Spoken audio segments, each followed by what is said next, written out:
جو حضرت خضر علیہ السلام کو اپنی بادشاہت سے نوازنا چاہتا تھا، لیکن حضرت خضر علیہ السلام کو دنیا کی بادشاہت پسند نہ آئی، تو حضرت خضر علیہ السلام نے اپنے والد کی سلطنت کا جانشین بننے سے انکار کر دیا اور اپنے والد گرامی سے ناراض ہو کر جنگلوں کی طرف چلے گئے، جہاں ان کو کوئی بھی ڈھونڈ نہ سکا، اور وہاں عبادت الہی میں مصروف ہو گئے۔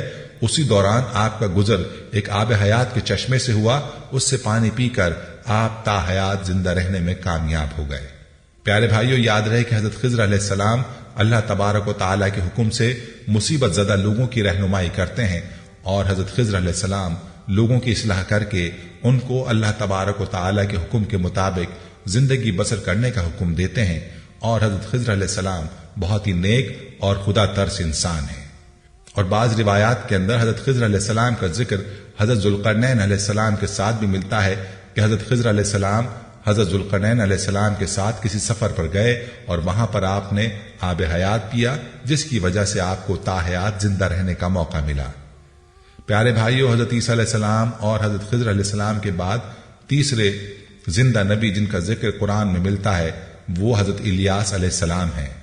آپ کا ذکر قرآن پاک میں 2 جگہوں پر موجود ہے، جس کی تفصیل میں بیان کیا گیا ہے کہ حضرت الیاس علیہ السلام کو ایک نورانی گھوڑے پر بٹھا کر آسمانوں کی طرف لے جایا گیا، جس طرح کہ حضرت انس رضی اللہ تعالیٰ عنہ سے روایت ہے کہ وہ فرماتے ہیں کہ میرا اور حضرت محمد صلی اللہ علیہ وسلم کا گزر ایک پہاڑی سے ہوا، وہاں سے گزرتے ہوئے ہمیں ایک آواز سنائی دی کہ اللہ تبارک و تعالیٰ مجھے بھی حضرت محمد صلی اللہ علیہ وآلہ وسلم کا امتی بنا دیتے۔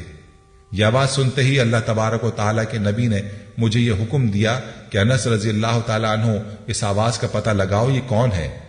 حضرت انس رضی اللہ تعالیٰ عنہ فرماتے ہیں کہ جب میں اس پہاڑی کے اندر گیا تو میں نے دیکھا ایک سفید پوش بزرگ اللہ تبارک و تعالیٰ کی عبادت میں مشغول تھا۔ جب اس نے مجھے دیکھا اور کہا اے بندے تو محمد صلی اللہ تعالیٰ علیہ وآلہ وسلم کا صحابی ہے، تو اس وقت حضرت انس رضی اللہ تعالیٰ عنہ نے جواب دیا جی ہاں۔ اس بندے نے کہا کہ میرا سلام محمد مصطفیٰ صلی اللہ تعالیٰ علیہ وآلہ وسلم کو پہنچا دو، اور محمد صلی اللہ علیہ وسلم کی بارگاہ میں عرض کرنا کہ حضرت الیاس علیہ السلام آپ سے ملنا چاہتے ہیں۔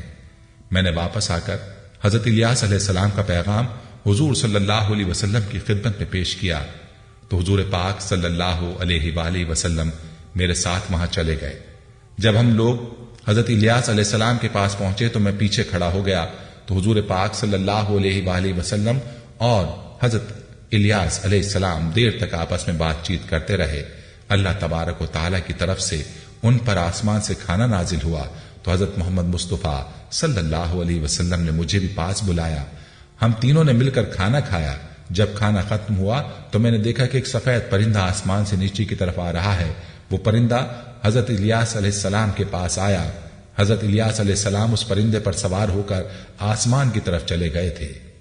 بھائیو، بعض علماء کرام نے لکھا ہے کہ حضرت الیاس علیہ السلام اور حضرت خضر علیہ السلام ہر رمضان شریف میں بیت المقدس میں تشریف لاتے ہیں اور وہاں پر روزے رکھتے ہیں اور حج کے موقع پر حج ادا کرتے ہیں۔ یہ دونوں نبی مختلف مقامات پر مصیبت زدہ لوگوں کی مدد کرتے ہیں۔ پیارے بھائیوں، اب بات کرتے ہیں چوتھے نبی کی جو آج بھی زندہ ہیں، اور وہ ہیں حضرت ادریس علیہ السلام، جن کے زندہ ہونے کی بھی روایات ملتی ہیں، جس طرح کہ اللہ تبارک و تعالیٰ سورہ مریم کے اندر ارشاد فرماتا ہے کہ وہ ایک نیک اور پرہیزگار انسان اور نبی تھے کہ اللہ تبارک و تعالیٰ نے حضرت عیسیٰ علیہ السلام کو جنت سے اٹھا لیا تھا۔ پھر شب معراج کی رات چوتھے آسمان پر حضرت محمد صلی اللہ علیہ وآلہ وسلم اور حضرت ادریس علیہ السلام کی ملاقات ہوئی تھی۔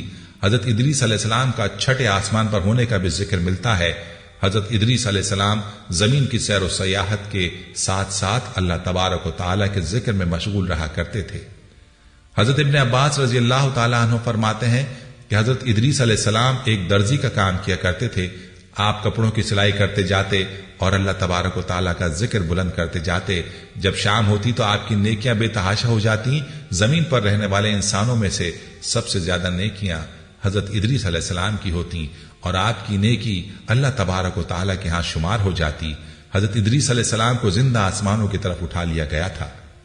پیارے بھائیوں، یہ تھی ہماری آج کی ویڈیو۔ جانے سے پہلے ویڈیو کو شیئر ضرور کیجیے گا۔ پیارے بھائیوں، ہم یہ امید کرتے ہیں کہ آپ کو ہماری آج کی یہ ویڈیو ضرور پسند آئی ہوگی۔ اگر آپ کو ہماری آج کی یہ ویڈیو پسند آئی ہے تو آپ سے گزارش کرتے ہیں کہ آپ ہمارے چینل اسلامک ٹیچر کو ضرور سبسکرائب کر لیں اور ساتھ ہی لگے بیل کے بٹن کو بھی پریس کر لیں تاکہ آپ کے پاس ہماری آنے والی مزید معلوماتی ویڈیوز کا نوٹیفیکیشن بر وقت ملتا رہے۔ سبسکرائب کے ساتھ ساتھ ہماری ویڈیوز کو لائک بھی کریں اور اپنی قیمتی رائے کا اظہار کمنٹس میں ضرور کریں۔ کمنٹس میں آپ اپنے سوالات بھی ہم تک پہنچا سکتے ہیں۔ اللہ تعالیٰ آپ کو اپنے حفظ و امان میں رکھے، آمین۔